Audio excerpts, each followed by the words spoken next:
नमस्कार मित्रांनो, महाई न्यूजमध्ये आपल्या सगळ्यांचं मनपूर्वक स्वागत. मी अविनाश आदक. आज महाई न्यूजच्या टू द पॉईंट या विशेष सदरामध्ये आपण गेल्या काही दिवसांमध्ये पिंपरी चिंचवड शहरामध्ये गाजत असलेल्या 52 कोटी रुपयांच्या प्रकरणाबाबत आपण सविस्तर चर्चा करणार आहोत. मुळातच हे प्रकरण काय आहे? पिंपरी चिंचवड महानगरपालिकेचे मुख्य लेखाधिकारी प्रवीण जैन यांनी 52 कोटी रुपयांची बिलं स्थायी समितीची मान्यता न घेता किंवा मुख्य समितीची मान्यता न घेता थेट उपसूचनांवरती नगरसेवकांच्या स्वाक्षऱ्यांच्या आधारावर त्यांनी 52 कोटी रुपयांची बिलं संबंधित ठेकेदारांना अदा केली आणि त्यावरून गेल्या 2 आठवड्यांमध्ये पिंपरी चिंचवड महानगरपालिका आणि एकूणच राजकीय वर्तुळामध्ये वेगवेगळ्या चर्चा रंगतायत. स्थायी समितीच्या सभापती अभिषेकजी बारणे यांनी या संपूर्ण प्रकरणाची सर्वप्रथम उघड केलं हे संपूर्ण प्रकरण की यामध्ये प्रवीण जैन यांना दोषी ठरवत त्यांनी एकूण 52 कोटी रुपयांचं हे प्रकरण माध्यमांसमोर आणलं आणि त्यानंतर वेगवेगळ्या गोष्टींच्या या विषयावरती वेगवेगळ्या चर्चा सुरू झाल्या. त्या दरम्यानच्या काळामध्ये राष्ट्रवादी काँग्रेस आणि शिवसेना यांनी एक संयुक्त पत्रकार परिषद घेतली, ज्याच्यामध्ये शिवसेनेच्या उपनेत्या सुलभा उबाळे होत्या, त्याचबरोबर संदीप वाघेरे होते राष्ट्रवादीचे नगरसेवक आणि इतर भाऊसाहेब भोईर होते विरोधी पक्षनेते. यांनी मिळून त्या पत्रकार परिषदेत असं सांगितलं की ज्या बोगस उपसूचना या प्रवीण जैन यांनी ज्या उपसूचनांच्या आधारावरती ती 52 कोटी रुपयांची बिलं अदा केली, ती सर्वच्या सर्व उपसूचना या भाजपच्या नगरसेवकांनी स्वाक्षऱ्या केलेल्या आहेत. त्यामध्ये राष्ट्रवादी आणि शिवसेनेचे कुठलेही नगरसेवक नाहीत असं त्यांनी पत्रकार परिषदेमध्ये सांगितलं आणि एका दृष्टिकोनातून त्या सर्व विषयाला राजकीय वळण देण्याचा प्रयत्न केला. याच सर्व बाबींवरती आज आपण चर्चा करणार आहोत. आपल्यासोबत आहेत महाई न्यूजचे मुख्य संपादक अधिकराव दिवे पाटील सर. सर नमस्ते. 52 कोटी रुपयांचा दरोडा पिंपरी चिंचवड महानगरपालिकेवरती की 52 कोटींचा घोटाळा, अपहार असे मोठमोठे शब्द गेल्या 2 आठवड्यात आपण ऐकले असतील. एकूण काय प्रकरण आहे हे, काय सांगाल? नक्की हा दरोडा पडलाय का नक्की असा? सुरुवातीला म्हणजे 52 कोटीचा घोटाळा किंवा दरोडा किंवा अपहार अशा प्रकारचं जे काही त्याला लेबल लावलं जातं आहे तर ते निरर्थक आहे असं मला वाटतं. कारण जे पैसे 52 कोटी रुपयांची जी बिलं आहेत ती बिलं लेखा विभागाने त्या संबंधित ठेकेदारांच्या खात्यावरती जमा करण्याकरिता किंवा त्यांना अदा करण्याकरिता जी प्रक्रिया केली ते प्रक्रिया चुकीची केली म्हणूनचा हा विषय आहे. त्याला अपहार किंवा घोटाळा असं म्हणणं हे त्याचा अभ्यास न करता त्याच्यावरती व्यक्त झालेलं निरीक्षण असावं असं माझं व्यक्तिशः मत आहे.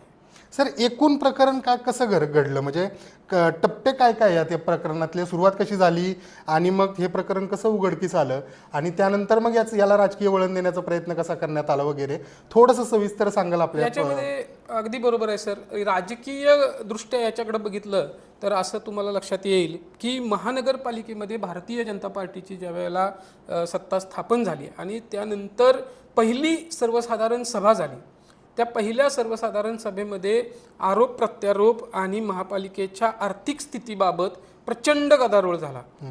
त्या आर्थिक स्थितीवरती जसे विरोधी पक्षाचे सदस्य बोलले तसंच सत्ताधारी पक्षाचे सदस्य सुद्धा बोलले. अर्थसंकल्प महानगरपालिकेनं त्यानंतरच्या काळामध्ये विविध विषय समित्यांची स्थापना झाली, जसे की स्थायी समिती सभा असेल, विधी समिती असेल, क्रीडा समिती असेल किंवा शहर सुधारणा समिती असेल. या समित्यांची स्थापना झाल्यानंतर महानगरपालिका प्रशासनानं या शहराचा अर्थसंकल्प सादर केला. त्या अर्थसंकल्पामध्ये अनेक त्रुटी आहेत अशा प्रकारचा आरोप त्यावेळेला झाला. त्याच्याबद्दल प्रसारमाध्यमांमध्ये प्रतिबिंब उमटलेलं आपण पाहिलं.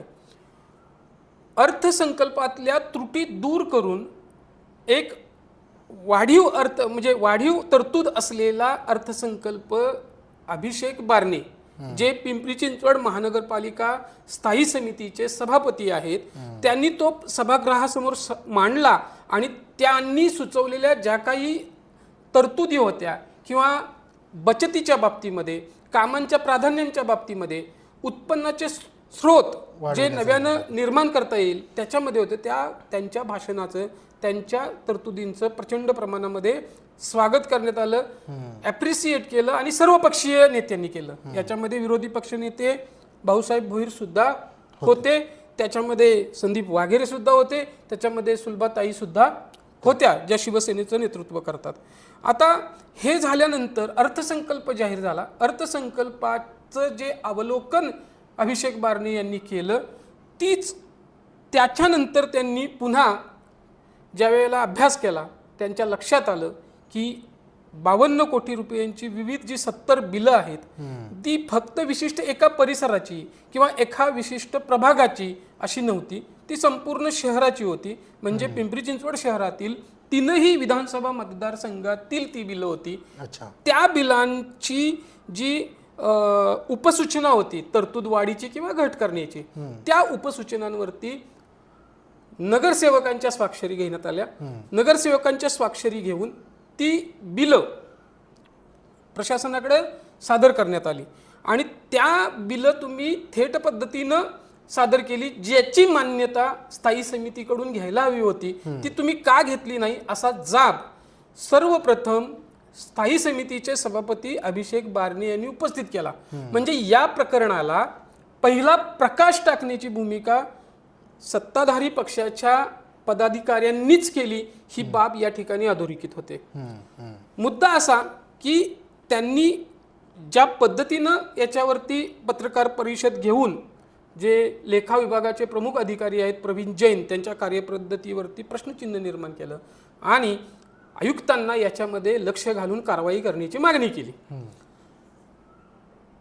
मधल्या काळामध्ये त्यांनी काय केलं तर विधी समितीचे जे अभिप्राय आहे की बाबा तुम्ही बिलं अदा करताना स्थायीची किंवा मुख्य सभेची मान्यता असल्याशिवाय अदा करू शकतात का, अशा प्रकारची त्यांनी विचारणा केली. कायदा विभागानं, विधी विभागानं तसा अभिप्राय दिला की हे तुमच्या स्थायी समितीची किंवा विधी सर्वसाधारण सभेची मान्यता असल्याशिवाय बिलं अदा करता येणार नाही, ती घेणं, मान्यता घेणं बंधनकारक आहे. त्या ठिकाणी अभिषेक बारणे यांचा मुद्दा 100% प्रूव्ह झाला. प्रूव्ह झाल्यानंतर याच्यामध्ये अगदी सोयीस्कर किंवा हेतुपुरस्सर विरोधी पक्षाच्या नगरसेवकांची एंट्री झाली. तुम्ही बघा, घटनाक्रम बघा. एंट्री अशी झाली की विरोधी पक्षाच्या नगरसेवकांनी, त्याच्यामध्ये भाऊसाहेब असतील, त्याच्यामध्ये संदीप वाघेरे असतील, सुलभाताई उबाळे असतील, यांनी पत्रकार परिषद घेतली आणि हे सगळं प्रकरण हे भारतीय जनता पार्टीच्या नगरसेवकांनीच केलं, त्यांच्या पदाधिकाऱ्यांनी केलं, त्यांच्या नेत्यांनी केलं, अशा प्रकारचा एक चित्र निर्माण केलं. आणि ते चित्र निर्माण करत असताना त्याला पिंपरी चिंचवड शहरातील प्रसारमाध्यमांच्या प्रतिनिधींची साथ मिळाली आणि प्रसारमाध्यमांच्या प्रतिनिधींनी विरोधी पक्षाच्या नगरसेवकांनी केलेल्या आरोपांवरती डोळे झाकून विश्वास ठेवला आणि जसंच्या तसं ते प्रतिबिंब प्रसिद्ध केलं. याच्यामुळे झालं काय की या सगळ्या 52 कोटीच्या चुकीच्या ट्रान्झॅक्शन्समुळं हा मोठा भ्रष्टाचार आहे आणि तो आपण बाहेर चव्हाट्यावर मांडला आणि याला सर्वस्वी दोषी भारतीय जनता पार्टीचा पदाधिकारी किंवा नेते आहेत, अशा प्रकारचं एक चित्र निर्माण केलं. त्याला उत्तर असं झालं की भारतीय जनता पार्टीने म्हणजे स्वतः करून सुद्धा त्यांच्या हे प्रकरण अंगलट येईल अशा प्रकारची स्थिती निर्माण झाली. मग त्याच्यामध्ये आता पुढे काय, तर मग पुढे त्याचा फॉलोअप सुरू झाला. म्हणजे पत्रकारितेमध्ये एखाद्या घटनेचा, एखाद्या प्रकरणाचा फॉलोअप असतो. मग जसा तुम्ही स्टार्ट कराल तसा त्याच्यात अनुषंगानं दुसरा फॉलोअप होतो, त्याच्या अनुषंगानं तिसरा फॉलोअप होतो आणि तेच प्रकरण एक सेट करत आपण पुढे जातो. या प्रकरणात ट्विस्ट कधी आला सर, की सुरुवातीला असं वाटलं होतं की हे प्रकरण सत्ताधारी भारतीय जनता पार्टीला पूर्णतः शेकणार आणि याच्यामध्ये जे विरोधी पक्षाची जी भूमिका असते की सत्ताधारी पक्षाला डॅमेज करायचं आहे, ती बऱ्यापैकी त्याच्यामध्ये यश मिळणार अशी स्थिती होती. पण नेमकं काय झालं की स्थायी समिती सभापतींनी इथे एक बॉम्ब टाकला. त्यांनी सांगितलं की ज्या मुद्द्याला धरून विरोधी पक्षाचे नगरसेवक हे राजकारण करू पाहता आहेत की या उपसूचनांवरती भारतीय जनता पार्टीच्या नगरसेवकांच्या स्वाक्षरी आहेत हम्म, तर ही अर्धसत्य आहे. हम्म, काही उपसूचनांवरती राष्ट्रवादीच्या नगरसेवकांच्या सुद्धा स्वाक्षऱ्या आहेत. असा ज्या वेळेला त्यांनी बॉम्ब हल्ला केला त्यावेळी मात्र विरोधी पक्षाची चलबिचल झाली.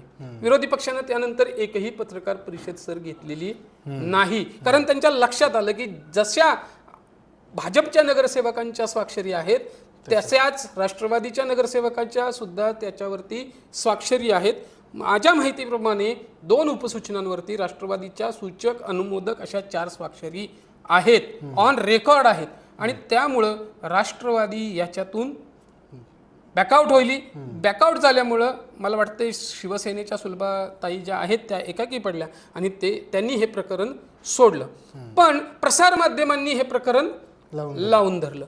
लावून अशासाठी धरलं की मग पुढे काय फॉलोअप, पुढे काय फॉलोअप. मग मला असं माझं निरीक्षण आहे की या पिंपरी चिंचवड शहरामध्ये भारतीय जनता पार्टी असो किंवा राजकीय कोणताही पक्ष असो त्याला चालवणारी एक स्वतंत्र यंत्रणा असते आणि त्या यंत्रणेच्या आधारे काही पत्रकार मंडळी, प्रसारमाध्यमातले सहकारी यांना धरून विशिष्ट अँगल सेट केला जातो आणि त्या अँगलला अनुषंगून ज्या गोष्टी पोहोचवायच्या आहेत पिंपरी चिंचवडकरांपर्यंत त्या पोहोचवल्या जातात. आणि त्यामुळं आत्ता जी परिस्थिती यांच्यावरती बॅकआउट करण्याची आली तशी नेत्यांवरती येत असते. तर या सगळ्या प्रकरणाचा जर तुम्ही तांत्रिकदृष्ट्या विचार केला तर माझं असं म्हणणं आहे की हे 52 कोटी रुपयाची बिलं एकाच दिवशी अदा करण्यात आली. ती तारीख होती 30 मार्च.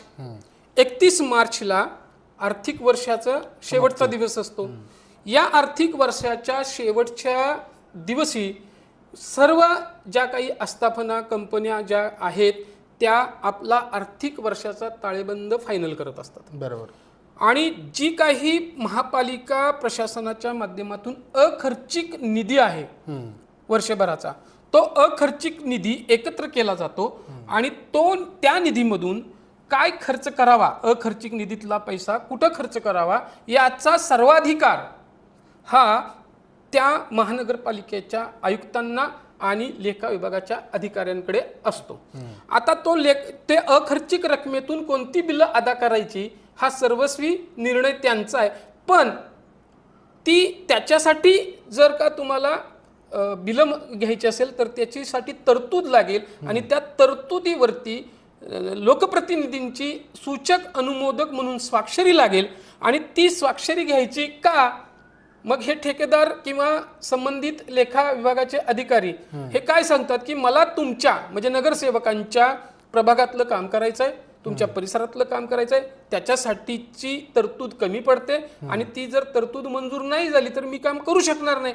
मग नगरसेवकांची भूमिका काय असते की मला कोणत्याही परिस्थितीमध्ये माझ्या प्रभागातलं प्रस्तावित काम पूर्ण करायचं आहे. आणि मग म्हणून तो काय करतो की माझ्या प्रभागातल्या या कामासाठी ही माझी तरतूद आहे, ही माझी उपसूचना आहे आणि त्याच्या अनुषंगाने तुम्ही ती तरतूद करा. आणि त्या पद्धतीनं हे कॅपो जे आहेत त्यांनी सुचवल्यानुसार संबंधित नगरसेवक त्याच्यावरती स्वाक्षरी करतात. या स्वाक्षरी प्रकरणामध्ये, या बिल अदायगी प्रकरणामध्ये तांत्रिकदृष्ट्या ना नगरसेवकांची चूक आहे ना त्या संबंधित ठेकेदारांची चूक आहे. आणि हे पैसे जो अपार घोटाळा म्हणतोय ते सुद्धा निरर्थक आहे आणि ज्याला म्हणतो ना की एक विशिष्ट उद्देशानं केलेलं एक भाष्य आहे असं माझं व्यक्तिशः मत आहे. सर, तुम्ही अत्यंत सविस्तर सांगताय, पण या सगळ्या प्रकरणामध्ये शहरातल्या नामांकित माध्यमांनी त्यामध्ये ज्या ज्या नगरसेवकांची नावं आली त्या नगरसेवकांना अक्षरशः सळुकी पळव करून सोडलं. म्हणजे त्यांना फोन करून नक्की स्वाक्षरी तुमचीच आहे का, तुम्हाला कुणी करायला सांगितली, तुम्ही ती का केली, आणि अशा पद्धतीचा प्रश्नांचा भडीमार. आणि बरेचसे नगरसेवक हे पहिल्यांदाच निवडून आलेले त्याच्यामध्ये असल्यामुळं बऱ्याचशा नगरसेवकांची यामध्ये गोची झाली.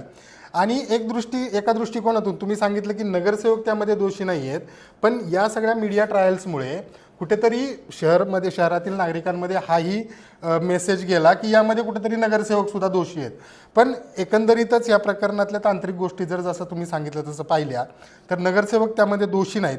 पण एकूणच पत्रकारांची जशी तुम्ही सांगितलं की त्यामध्ये भाजपचे सगळे नगरसेवक आहेत असं विरोधी पक्ष म्हणत आहे आणि तुम्ही सांगितलं की राष्ट्रवादीचे नगरसेवक त्यामध्ये आहेत सर.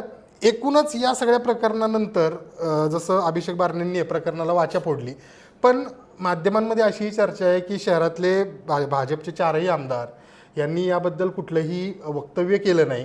मग या निमित्तानं असं म्हणता येईल का की आमदारांमध्ये 2-3 वेगवेगळे गट पडलेत या सगळ्या प्रकरणाला घेऊन, की काही एका गटाचं म्हणणं वेगळं आहे आणि दुसऱ्या गटाचं म्हणणं वेगळं आहे, असं काही आहे का?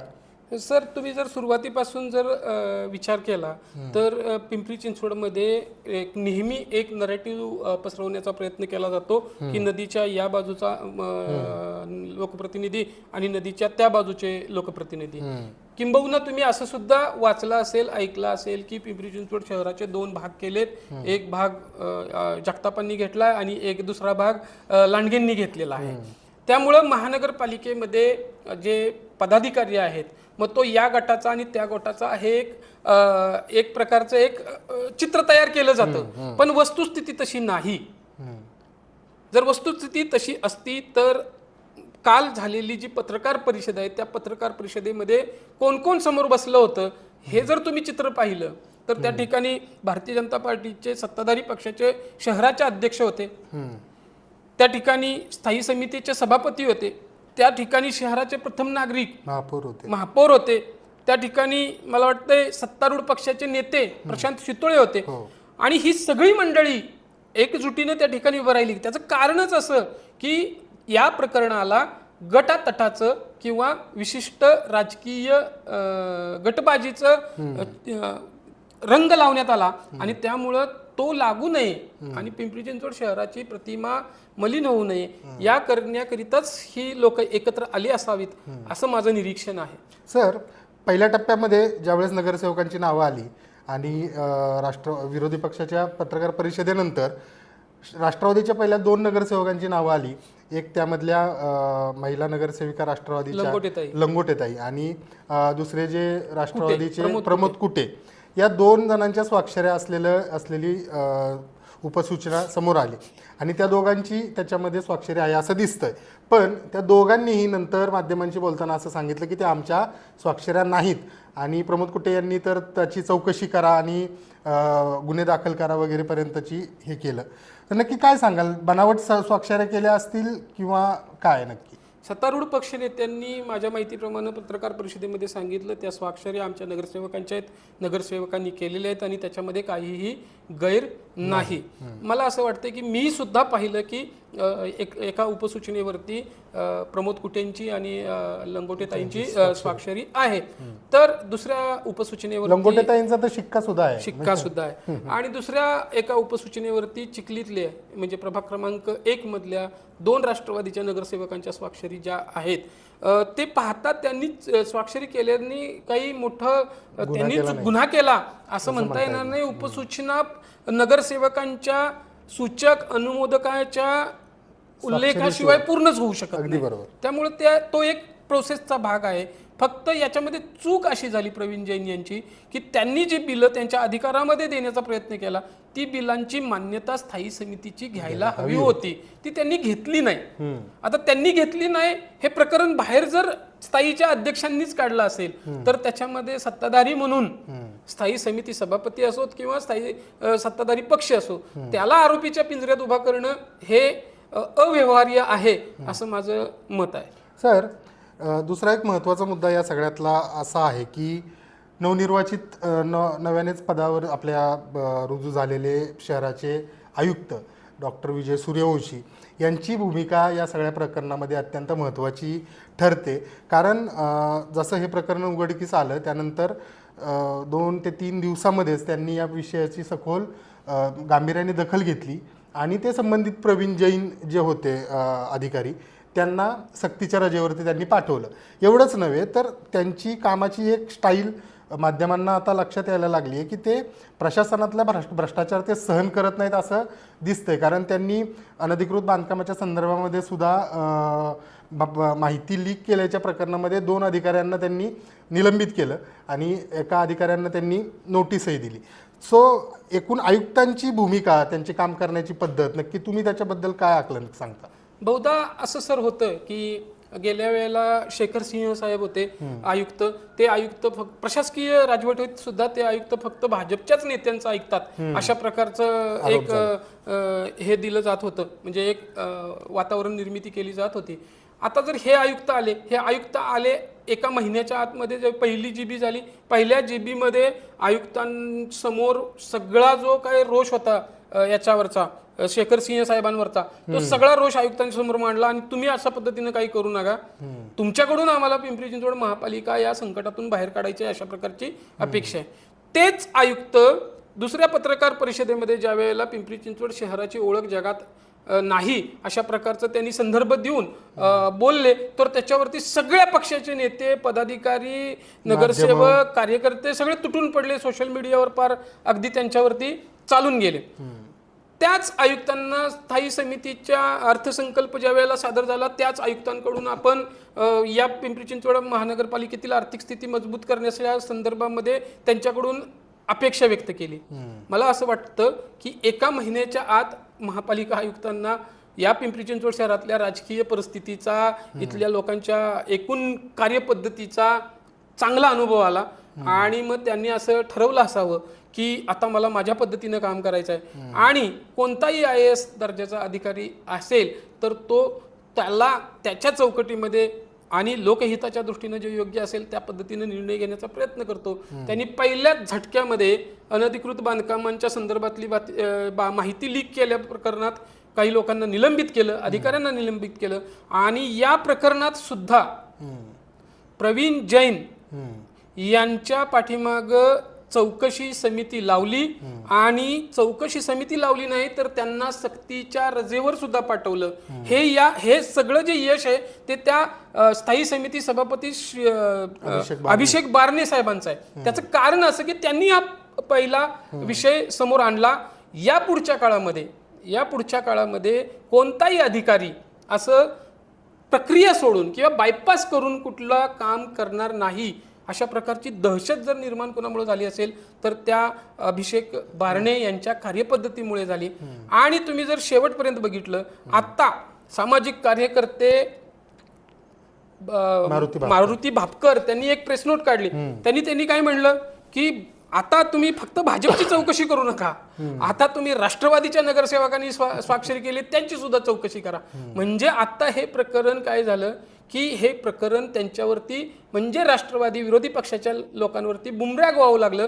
त्यावेळेला त्यांना कळलं की चुकीचे निरर्थक अभ्यास न करता केलेल्या आरोपांमुळे आपल्याला काय किंमत चुकवावी लागते. पण ही किंमत त्या नगरसेवकांना किंवा त्या पक्षाच्या लोकांना चुकवावी लागत नाही, ही किंमत पिंपरी चिंचवड शहराला चुकवावी लागते. पिंपरी चिंचवड शहरातल्या प्रत्येक सर्वपक्षीय कार्यकर्त्यांना मला माही न्यूजच्या माध्यमातून एक आवाहन करायचं आहे सर, की पिंपरी चिंचवड शहराच्या विकासाच्या संदर्भामध्ये, त्याच्या हिताच्या संदर्भामध्ये सगळेजण त्याच उद्देशानं काम करत आहेत. पण हे करत असताना आपल्या एखाद्या कृतीमुळं, आपल्या एखाद्या वक्तव्यामुळं, आपल्या एखाद्या आरोपामुळं पिंपरी चिंचवड महानगरपालिका असेल किंवा पिंपरी चिंचवड शहराच्या लौकिकाला कुठं तडा जाईल अशा प्रकारचं वक्तव्य करू नये. आणि हाच बोध मला वाटतं या प्रकरणातून घेतला पाहिजे. या चौकशी समितीच्या अंती किंवा आयुक्त साहेबांच्या कारवाईमध्ये जो होईल तो होईल, परंतु शहराबद्दल जो राज्यभरामध्ये 52 कोटीचा घोटाळा झाला, याला घोटाळा तुम्ही म्हणूच शकत नाही की जे पैसे ना कुठल्या नेत्याच्या खात्यावर जाणार आहेत ना कुठल्या नगरसेवकाच्या खात्यावर जाणार आहेत. हे पैसे त्या ठेकेदारांनी केलेल्या कामाचे पैसे आपण अदा करतोय. आणि याला जर विशिष्ट नेत्यांचा किंवा विशिष्ट पक्षाच्या आमदारांचा, सत्ताधारी पक्षाच्या आमदारांचा हात होता किंवा त्यांच्या सूचनेनुसार या उपसूचना दिल्या असं जर आपण म्हणत असू तर मग पिंपरी विधानसभा मतदारसंघामध्ये जी कामं होती किंवा चालू आहेत त्याच्या तरतुदीबाबत मग ती जबाबदारी राष्ट्रवादीच्या तिथल्या आमदारांच्याकडे जाणार. आणि त्यामुळं ती जबाबदारी विरोधी पक्ष म्हणून राष्ट्रवादीचे भाऊसाहेब भोईर असतील किंवा संदीप वाघेरे साहेब असतील किंवा विरोधी पक्षाची भूमिका मीच सक्षमपणे करू शकते अशा ताकदीनं सभागृहामध्ये बोलणाऱ्या सुलभाताई घेतील का? हा खरा प्रश्न आपल्यासारख्या प्रसारमाध्यमांच्या प्रतिनिधींनी या लोकप्रतिनिधींना सर विचारला पाहिजे आणि त्याची उत्तरे घेतली पाहिजेत. किंबहुना कालच्या पत्रकार परिषदेच्या नंतर सर्व भारतीय जनता पार्टीचे सगळे पदाधिकारी एकवटले, अशाच अँगलनी सर बातम्या प्रसिद्ध झाल्या. मग सुरुवातीला ज्या बातम्या घोटाळ्याच्या लागल्या त्या चूक होत्या का? आणि जर त्या चूक नव्हत्या तर मग आत्ता जे पदाधिकारी त्यांच्या भूमिकेत सांगतायत त्याचा आपण अभ्यास करणार आहे का? या सगळ्या गोष्टीचा सारासार विचार आपल्यासारख्या सुज्ञ पत्रकारांनी, जबाबदार लोकप्रतिनिधींनी आणि केला पाहिजे, अधिकाऱ्यांनी केला पाहिजे, असं माझं एक पण त्या 2 आठवड्याच्या काळामध्ये सर, ज्यावेळेस सुरुवातीला बातम्या लागल्या आणि कालची बातमी, या 2 आठवड्याच्या काळामध्ये शहराची नाहक बदनामी झाली जसं तुम्ही सांगितलं. सर, जर तुम्ही महानगरपालिका नगरसेवक स्थायी समिती किंवा या सगळ्या समित्यांचे गठन झाल्याच्या नंतर काम सुरू झालं, त्यानंतर तुम्ही पाहिलं असेल विरोधी पक्षांनी वेगवेगळे मुद्दे बाहेर काढण्याचे आणि सत्ताधाऱ्यांना अडचणीत आणण्याचे प्रयत्न केले. पण कुठंतरी असं दिसतं, छत्रपती संभाजी महाराजांच्या पूर्णकृती पुतळ्याच्या संदर्भातला विषय असेल किंवा हा आत्ता 52 कोटींचा विषय असेल, या 2-3 विषयांच्या संदर्भात त्यांनी मुद्दे समोर आणले. पण शेवटी काही काळानंतर असं लक्षात आलं की त्याच्यामध्ये काही तथ्य नाही आणि ते मुद्दे सगळे बुमरँग झाले त्यांच्यावरती. कुठंतरी असं दिसतंय का की शहरामध्ये सत्ताधारी पक्षाला जी स्पेस मिळायला पाहिजे होती ती स्पेस अजूनही मिळत नाही आहे किंवा त्यांना ती स्पेस तयार करता येत नाही आहे अजूनही? कारण विरोधकांची भूमिका जी मांडायला पाहिजे ती सुद्धा सत्ताधारीच मांडतायत. म्हणजे काही चुकीची कामं घडलेली असतील ती समाज माध्यमांसमोर मांडणं किंवा मीडियासमोर मांडणं, हे सुद्धा जसं या 52 कोटीच्या प्रकरणामध्ये घडलं. तर या सगळ्या गोष्टींमुळे विरोधी पक्षाला कुठेही सत्ताधारी जागा देत नाहीये आणि त्यामुळे ही खरं तर सगळी पोटदुखी असं वाटतंय तुम्हाला? अगदी बरोबर. तुम्हाला सांगतो, विरोधी पक्षाचे नगरसेवक जवळपास 37 नगरसेवक राष्ट्रवादीचे आणि 6 नगरसेवक शिवसेनेचे, 37 आणि 6 जवळपास 43 नगरसेवक आहेत. विरोधी पक्षाची ताकद पुण्यापेक्षा पिंपरी चिंचवडमध्ये अधिक आहे. आणि हे करत असताना जर आपल्याला 2029ची विधानसभा लढवायची असेल, जर आपल्याला 2000 आता ह्याची 26 आणि 4 30ची ज्या वेळेला महानगरपालिका लढवायची आहे त्यावेळेला कुणाच्या विरोधात लढायचं आहे? साहजिक आहे की भारतीय जनता पार्टीच्याच विरोधात लढायचं आहे. आणि मग ते लढण्यासाठी आत्तापासून किंबहुना तुम्ही 2017 पासूनचा जर विचार केला तर 2017 पासून 2026 पर्यंत एकच अजेंडा राबवला जातो की भारतीय जनता पार्टी असेल किंवा त्यांचे नेते असतील किंवा विशेषतः पिंपरी चिंचवड शहराचे नेते महेश लांडगे असतील, शंकर जगताप असतील, यांना डॅमेज करण्याच्या व्यतिरिक्त विरोधी पक्षाकडे दुसरा मुद्दा नाही. ते कशासाठी? ती त्यांच्या राजकारणाची, राजकीय करिअरची अपरिहार्यता आहे आणि म्हणून त्यांना या मुद्द्यांचं त्याचं भांडवल करावं लागतं आणि मग ते भांडवल केल्यानंतर सगळेच मुद्दे यशस्वीपणे मार्गी लागत नाहीत. तुम्ही आत्तापर्यंत बघितलं तर मला वाटतं की सभागृहात सुद्धा संदीप वाघेरेंना त्यांच्या वक्तव्याबाबत माफी मागावी लागली. स्टॅच्यू ऑफ हिंदू भूषण, छत्रपती संभाजी महाराजांच्या संदर्भातले जे आरोप झाले तो एकही आरोप अद्यापपर्यंत सिद्ध करता आला नाही. पण हे करत असताना शहराची जी बदनामी होत राहिली ती मात्र निरंतर चालू आहे. ती कुठेतरी थांबली पाहिजे. यासाठी सगळ्यांनी, सगळ्या पक्षाच्या नगरसेवकांनी एकजुटीनं काम केलं पाहिजे. सर, मी शेवटचा एक प्रश्न फक्त विचारतो. हे जे या प्रकरणातील संबंधित अधिकारी आहेत ज्यांना सक्तीच्या रजेवर पाठवलं आणि समिती त्यांच्या विरोधात बसली, प्रवीण जैन यांचं आता नक्की पुढे काय होणार? आणि त्याला जोडूनच पुढचा प्रश्न असा की या सगळ्या प्रकरणामुळे पिंपरी चिंचवड महानगरपालिकेतील जे अधिकारी आहेत, ज्यातील काही भ्रष्ट अधिकारी ही असतील, भ्रष्ट काम करत असतील असं आपण म्हणूया, यांच्यावरती आयुक्तांची, एकूणच नगरसेवकांची एक प्रकारे जरब बसेल या प्रकरणातील कारवाईमुळे किंवा या कारवाईच्या धडाक्यामुळे असं वाटेल? 100%. प्रवीण जैन, माझ्या माहितीप्रमाणे जे अधिकारी होते ते कुणालाच जुमानत नव्हते. प्रवीण जैन त्यांच्या चौकटीमध्येच काम करत होते. प्रवीण जैन ना पदाधिकाऱ्यांना जुमानत होते ना नेत्यांच्या दबावात काम करत होते. प्रवीण जैन रेकॉर्डवरती कशा पद्धतीनं काम करता येईल याच्यासाठी काम करत होते. आता प्रवीण जैननी या पद्धतीनं जो बिल अदा केलेली आहेत तो प्रवीण जैननी अखर्चिक रकमेतून केलेली आहेत सर. त्यामुळे चौकशी समितीतून अहवाल जो प्राप्त होईल त्याच्यातून फार मोठं काही हाताशी लागेल असं मला तरी प्रथमदर्शनी वाटत नाही. तरी सुद्धा आयुक्त साहेबांनी हा मुद्दा अत्यंत कुशलतेने हाताळलेला आहे. आयुक्त साहेबांनी याचं गांभीर्य ओळखून तात्काळ त्यांना सक्तीच्या रजेवर पाठवलं, चौकशी समिती लावली आणि त्याच्यावरती आज उद्यापर्यंत त्या चौकशी समितीचा अहवाल सुद्धा येईल. पण या पुढच्या काळामध्ये अभिषेक बारनेंनी जी सुरुवात केली किंवा भारतीय जनता पार्टीच्या पदाधिकाऱ्यांनी सत्तेत असताना सुद्धा प्रशासनाच्या विरोधात ठामपणे बोलण्याची भूमिका घेतली किंवा कारवाईची मागणी केली, त्यामुळं निश्चितपणाने प्रशासकीय काळामध्ये जी मरगळ किंवा जो बेजबाबदारपणा पिंपरी चिंचवड महानगरपालिका प्रशासनातील काही अधिकाऱ्यांमध्ये आला होता त्याला निश्चितपणे कुठंतरी प्रतिबंध होईल अशा प्रकारची ही घटना आहे आणि तो त्याच्यातून बोध आपण घेतला पाहिजे. नक्कीच सर, धन्यवाद. तुम्ही या सर्व विषयासंदर्भात सविस्तर माहिती आपल्या प्रेक्षकांना दिलीत. मित्रांनो, 52 कोटींचा हा जो काही बनावट सह्या किंवा उपसूचनांच्या आधारे अदा केलेली बिलांचं जो काही प्रकरण आहे याबद्दल आपण आज सविस्तर चर्चा केली. खरं तर ह्या प्रकरणामध्ये पाहायला गेलं तांत्रिकदृष्ट्या तर तसं फार काही नाही, पण म्हणजे जी बिलं द्यायची होती, जी कामं झालेली होती त्याच कामाची बिलं आज ना उद्या महापालिकेला संबंधित ठेकेदारांना देणंच होतं. पण अधिकारी प्रवीण जैन यांनी यंत्रणा बायपास करून किंवा जी कायदेशीर प्रक्रिया आहे ती प्रक्रिया पूर्ण न करता ती बिलं दिली म्हणून केवळ हा सगळा कारवाईचा फार्स त्यांना आज सहन करावा लागतोय.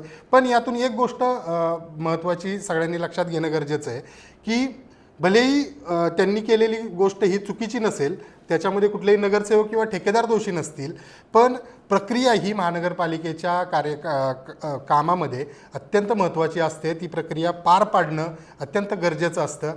या प्रकरणाच्या संदर्भामध्ये विरोधी पक्ष, शहरातील सत्ताधारी पक्ष यांच्यामध्ये पुढे काय कलगीतुरा रंगतोय हे पाहूया. 20 तारखेला आपल्या शहरामध्ये सर्वसाधारण सभासुद्धा आहे. या सभेमध्ये सुद्धा हा मुद्दा 100% गाजेल असं आता तरी म्हणता येईल. ही 20 तारखेची सर्वसाधारण सभा, त्यामध्ये काय घडतंय ते पाहूया. तोपर्यंत धन्यवाद. पाहत रहा महा ई न्यूज, लढाई सत्याची, लोकशाहीच्या हक्काची.